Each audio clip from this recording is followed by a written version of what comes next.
My name is Monica Gleiberman, and you're listening to Silence on Set podcast.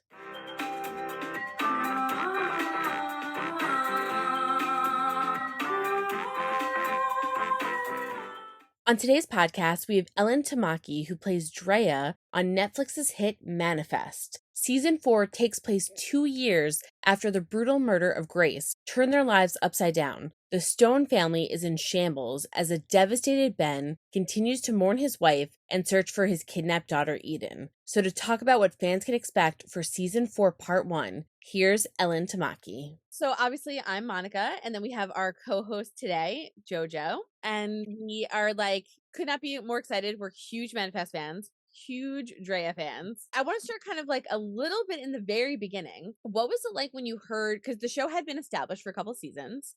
So what was it like when you heard you were coming on? You were going to be playing, police officer Drea, who could potentially take Jared at the time. A lot of people were shipping, Jared and Michaela together. So what was that like for you? I was just really excited to get to work. I had just finished up a show, my first TV show ever, and so I was just really excited to be on a new set and kind of stretch and flex these new muscles I had started to kind of figure out. And then it was just a dream to go on to a show that, like you said, had already been established. The community was already really present, from producers and writers to cast to crew. A lot of people came back for that second season, and so I kind of got to walk into this thing that was already humming and magical. And um, and then if it is not already evident, I get to work with Melissa and JR so much, and the three of us have become off-screen friends as well. And so I just couldn't have gotten luckier uh, of this precinct cast. So it was a joy. It was a dream. I got to play a different kind of character. I got to try out a lot of new things, and I got to bounce ideas and scenes off of deeply talented actors. Well, I definitely think you're one of them, because you do such a great job. It's funny you should say that. I saw in an interview, I think Melissa had said, they were asked, "Oh, is it Zeke? Is it Jared?" She's like, "I ship me and Drea. Like we're best friends off screen." Like she's like, "I ship us," and I was like, "Yeah, I'm with that." I was like, "I ship That's that." fair. Yeah, let's go. The women should all stick together. Right? Yes. So, what was it like? So now you come on set, so things are buzzing, you're all excited, you're getting into character. What do you do in terms of preparation to play her? And also, why do you think Drea is so interested in helping that are dealing with such horrible conditions and how they're being treated?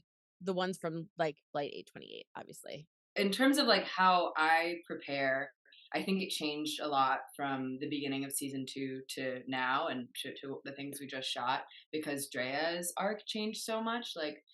She comes on kind of as this fangirl, right, of Michaela, and she's desperate to learn from her. And as we have learned about Drea and will continue to learn in the next half, she really has been passionate about justice and doing the right thing. And so in the beginning, you kind of see her, yeah, desperate for justice, desperate for approval from Michaela, and also hiding a lot of who she is.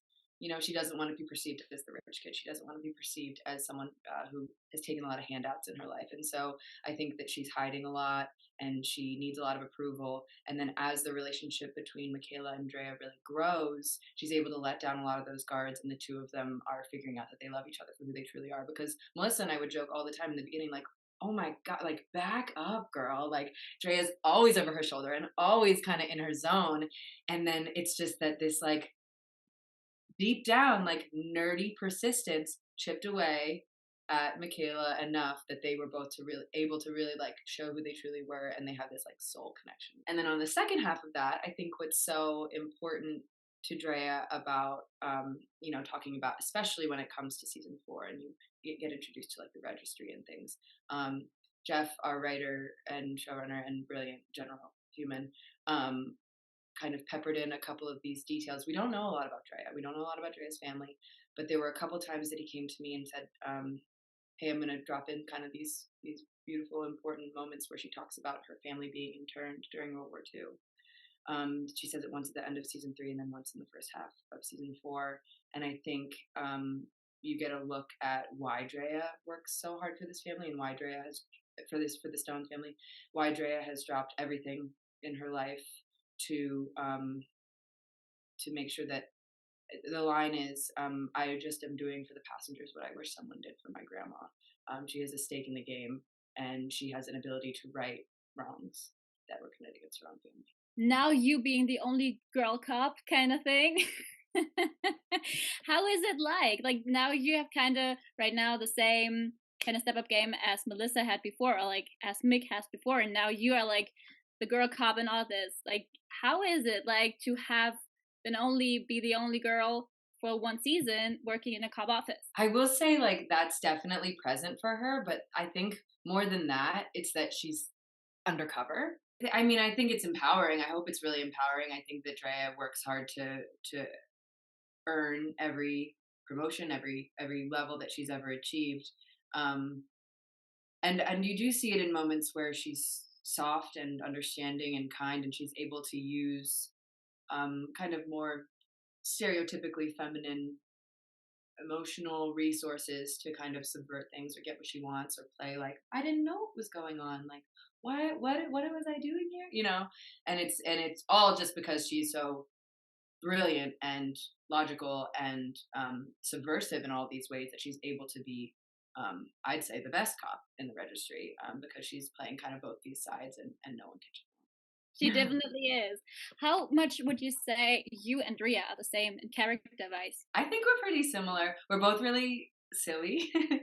I think we share like a lot of a sense of humor.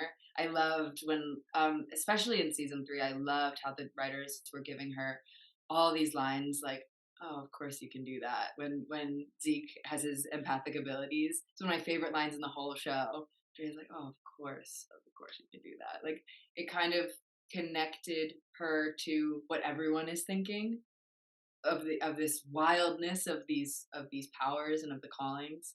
Um, so I think we definitely have a sense of humor in common. I wish I was as confident as she is. She's so just like tough and cool. But I would say, yeah, we're pretty similar. I care about my friends really deeply and would do anything for them. Which is amazing. I think you are very confident playing her. So before we get to the finale, because I feel like there's so much to unpack there, Oh my god. I do have to bring up before that the hijinks that go on set. So I've heard all sorts of crazy stories. And I mean, we're seeing photos, we're seeing like all these things that you guys are sharing that are so fun. So I just want to start off first with what's some of like the things that have gone on, that some good behind the scenes stuff with all of you guys. I think about this a lot. It was like back in the early days of season 2, Andreen played Captain Bowers, and she was amazing. And so it was always like the 4 of us. It was like Melissa, Andreen, JR, and I. And we would be doing these scenes over and over again. It's a lot of jargon. It's a lot of but we always knew that you could never laugh in front of Andreen, because if Andreen started laughing, she would start hysterically crying, and then makeup would have to fly in, and then like everyone, and so we would all just be like, and it's hard. The hardest time to not break is when they tell you don't laugh. You know, like whenever anyone's like, just don't laugh, it's the hardest time to not. And so that I remember just laughing so hard with the 3 of them. Like the second one tear ekes out of Andreen, everyone's losing it. And so I remember those were some of the silliest days. And then this past season, there was you may have heard there was a whoopee cushion going around. There were probably like 10 whoopee cushions at one point. A lot of those going around. I heard about this whoopee cushion thing. Yeah. So explain to me. Everybody has a different explanation of this. So explain to me this whoopee cushion scenario. I'm pretty sure it was John who was the sound, who's mixing sound, and he had like a lot of silly things. My favorite thing that John would do was, as we were getting wired, he would always have different music on, and it always was. I was like, oh my god, this one! I love this song. I haven't heard this in 10 years. So John is multifaceted. He loves his pranks, and he loves his music, and he loves style too. But he started getting people with these whoopee cushions early on, and people who, and it was similar to the laugh thing. As soon as someone tells you don't laugh, you know you're gonna. It was as soon as someone was like, "You're not gonna get me." It was his mission to get them. Case in point, Jr. And like, but there are tons of people, like there wouldn't be anything on the chair. You'd be checking your chair before you sat down. And as you're sitting, someone like sneaks it right in. And so he was doing them so much that they broke, and then he bought like a 15 pack, and then there were so many on set, and people were getting got, left and right. It was, and you could hear it from across, the stage. Everyone would be like, "Oh!" It was awesome. That's so cute. It sounds like it's so much fun, and like you guys are so adorable as a cast. I mean, it's just so cute, and it's an interesting kind of like semi transition, but like because you guys have so much fun, it's so interesting that you play such dramatic moments on the show, and obviously that's what an actor does, right? So in between all of this stuff, now we're in like I'm just going to jump to the last episode because we have so much to unpack there. But now we jump to much more serious things are happening. You have like the world kind of in the hands of these passengers. You have the Stone family that's been through a million things. Drea's helping. She's in a relationship-ish situation. Situation. Which Yeah. yeah, she's in a little situation. So she has a lot going on. So where is her headspace in the finale of part one? I mean, I think as the two characters, they're really clear about their boundary setting. I think when she's at work, her brain is at work, and she's able to have this flirtatious back and forth with the guy that she's sleeping with, but it isn't getting in the way of her work. And I think that's really indicative of just who Drea is she can set a good boundary and respects herself and those around her enough to really uphold those. Um, so I think at the end of this episode, I mean, episode 10 is devastating for the registry, and all of these, it's her worst fears confirmed, right? They're getting all of the passengers all together and putting them in cages, and everything that she did wasn't enough. And it's these adults that she's been checking in. It's her best friends. It's children then that she sees getting ripped away by Child Protective Services. It's everything that she imagined could be the worst case scenario is happening, and she's helpless to stop it. And so I think it's pretty devastating. I think to that token, though, the more tragic it has to be on screen, the more safety you need to feel off screen. And I think that's why it served us so well to create a close knit, joyful community, is that so that we could be safe to delve into these scary, devastating topics. I loved it in terms of the idea of the registry. And the reason why I loved it is because I feel like it's so current Yeah. and something that we should be talking about. And so it's one thing like to hear it in the news or maybe see various aspects of this going on across this country. It's another thing to watch it on a show and then feel for these characters that we've seen for years. For some reason, it hits people a different way.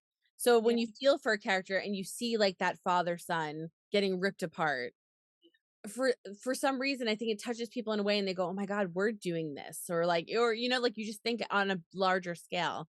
Yeah, So you can when you're personalize it. yeah, for sure. So when you're feeling scenes like that, and like in terms of filming them, I mean, I loved your face. It was full of emotion when you see them get ripped apart.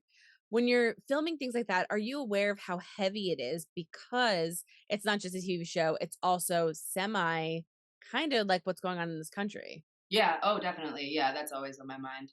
Um, I try to kind of be one foot in each world, right? Like, and if it's something as kind of I don't want to say obvious, but it feels pretty obvious to me that the parallels between those two stories kind of um, it feels like there's a bit of a responsibility to be knowledgeable about both of those things, and I wouldn't want to do anyone a disservice in that. I wouldn't want to do the writing a disservice. I wouldn't want to do the actual atrocities that are happening a disservice. And so I think the horror of that moment is palpable because it's happening in front of us with a child and a child actor who's so supremely talented, and then it's happening and you know that it's happening to real children and real families. And I think that's something that Manifest has done really well and walked the line of. Is obviously a lot of it is fantasy and a lot of it is from another universe where these things happen, and a lot of it is grounded in reality, and we're able to take a look at our reality from this new perspective through the lens of fantasy, and personalize what's going on in this country, and kind of some of the experiences and atrocities that are happening now through the lens of the Stone family that we know and love. How are you like playing or like preparing for such an emotional draining situation to shoot? Because it is going to your nerves, it is going very deep into your soul. I think you need a really healthy cool down exercise and routine. I think you need. I'm so lucky. I have a supremely supportive partner. Um, that helps me when I come home. A lot of deep breathing, a lot of checking in with people around me, a lot of. I always have a book with me at work, and so kind of if I know that I need to stay in a certain headspace, I can kind of keep to myself. Or if I know if I need to get strength from my peers and coworkers around me, I can go to them, and everyone's always really available. I think it's a mixture of so many things. But again, like I said, relying on the safety of set is crucial. Um, I think I use a lot of things that I learned in school. I use a lot of physical work when I do it, breath work, and just to ground myself in the moment, and then to like get myself out of it too. You literally can shake it off sometimes, or I find that I literally need to shake it off sometimes. Which is super important to always have your support system around you. And like, did you also have like a trailer buddy? Like we have for sure Josh and Melissa. Like, did you also have like someone you sharing the trailer with, or like someone knocking always on the doors? Oh yeah, I mean, if I wasn't in my room, they would go to Parvine's room. I was always in Parvine's room, or she was in mine. There's a picture of us, a great picture of us, where we're both sitting in our rooms down. There's like you may have seen like the hallways down at Silver Cup, and our rooms were across from each other, and we're talking to each other, but we can't see each other. And turns out we're both like in the same position, sitting on the floor, eating our lunches and talking, like because we couldn't bear to be apart for like the 5 minutes of dinner. Um, but yeah, she was always or it was she would come and sit in my trailer and wait till we were called to set, or it was lucky we worked together a lot in the second half, and so I was on set with her a lot more. But also, I mean, she lives down the street from me, so it was just like rolling over like our outside of work life inside of work. Which is so great to always have your buddies around, and like not only workplace but also like friendship wise. It's like always Yeah. important. Yeah, I mean, I'm so blessed to have her. Talk about being able to unpack from work, someone who fully understands it, that I can be myself with. Like, yeah, she's so important to me. Which is so like just so amazing and so necessary as well. Did you play tricks to each other? Like, do we are allowed to know like little wee trick you Me and did? Par? Yeah. I don't think so. I think we just like hugged a lot. I don't think so. She gets really like she gets scared easily, and so I would never do that to her. Like she just said, like if like someone jumps out and there's a loud noise, she'd be like, um, no, I don't think I played any tricks on her. I'm not one of the pranksters, really. I'm more of the like record it and laugh at you. I'm a really good audience. Who would you say is the pranker on set? Yeah, I mean Jonathan Sound. Um, I guess I don't know if JR was like pulling a lot of pranks, but people loved to prank him because he would say like, "Oh, I'm never gonna get pranked," and then he's so fun to finally get because he's a great sport and he's so silly, and so I think he's part of like the jokesters for sure. Which is important to have on set. Like not Oh, on this on yeah, not only the serious business, but also some jokes between. Yeah. definitely. It's like a family. Sure, always. For the finale, obviously, we're in the midst of kind of like I think your scene is basically one of the last scenes that we see in terms of the show for part 1. So, is there anything that you can tease for fans for part 2? Cuz Lord only knows, or I should say the divine conscious only knows where we're going for the next part. So, is there anything that you can tease for us? Yeah, I mean, I think that I don't know how much of a tease this is because we saw it happening, but things are about to get a lot worse for the passengers. Um, People are kind of stirring up this fear.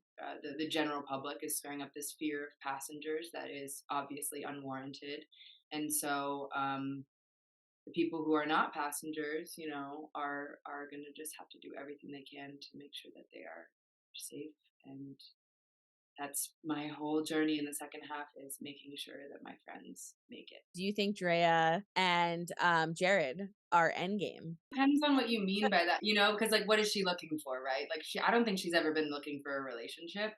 I think it's hard to not sleep with your coworkers sometimes.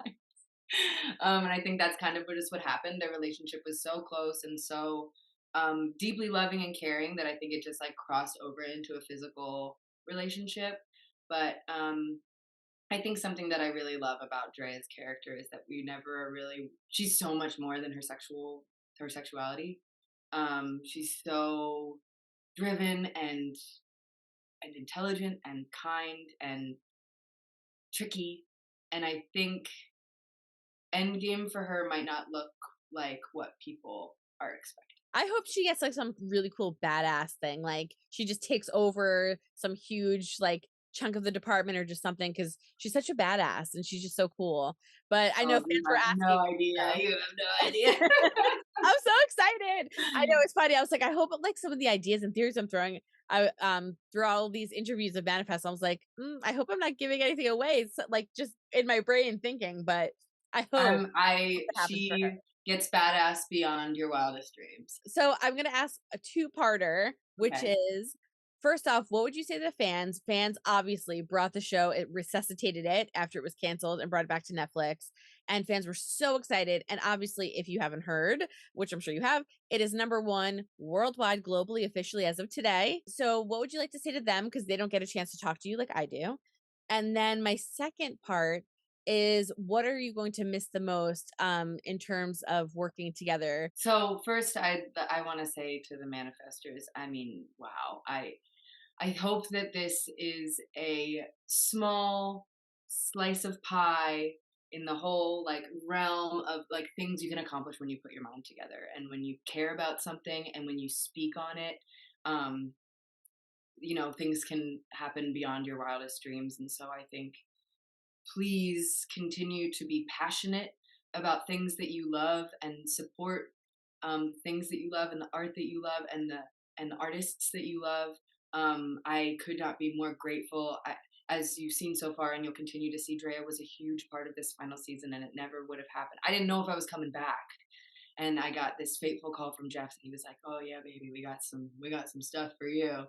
And so I said this on Instagram the other day. 57 million of anything is literally unfathomable to me. Like 1 million of things is a huge number, and 57 just feels overwhelming and all encompassing, and I feel like tingly with gratitude. I can't believe it. This doesn't happen. This is like a Oprah, you got a car, you got a car. Yeah. That kind of like, you know what I mean? That moment. And I want to say like I'm just Jeff is amazing, and that he got to tell his story. I would look across the room at him, and he's sitting and he's working and he's, or when at our final table read, he got choked up, and I just couldn't believe that he got to do this. I mean, he's the best boss I've ever had, and I just, it was so much for him and so much for the manifestors, and I just think that like I thank you is all I can say, and continue loving what you love. Don't let anyone tell you different. I mean, it's so cliche. What I'm gonna miss most is the people. But I think coming back to this thing, I'm gonna miss the safety. I really was able to fail. I was able to be a bad actor sometimes. I was able to learn as I went. I was able to ask a ton of questions because people trusted me and trusted each other enough. So I have scenes with JR where we were like, can we talk for a second? And we would be like, let's line by line go through this scene together. Or I could call Jeff and be like, Jeff, I'm not feeling this. Can we talk through it? Or I'd be kind of in it with the director and be like, I'm not getting this. And I could fail safely, and I could leap and know that someone was going to catch me.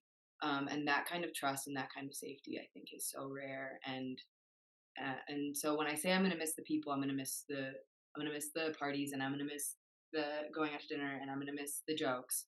But I'm going to miss the community the most, the way that I could talk to anyone, any department. I had so many incredible special connections with people that ultimately just boils down to the community and the safety and the grace that we all came together for. I took a picture of myself yesterday at the end of the finale, weeping, just like, I'm feeling it with them, and I'm missing my people so much. And yeah, if I could sing their praises a million more times I would. 57 million more times I would. Hope you guys enjoyed listening to Ellen Tamaki talk about her character Drea and what fans can expect for season 4, part 1. All episodes are currently available now, streaming on Netflix, and part 2 is expected to come out sometime early next year. Don't forget to hit the subscribe button so you're updated on all of our latest podcasts, and head over to our YouTube channel, hit subscribe so you're updated on all of our video content.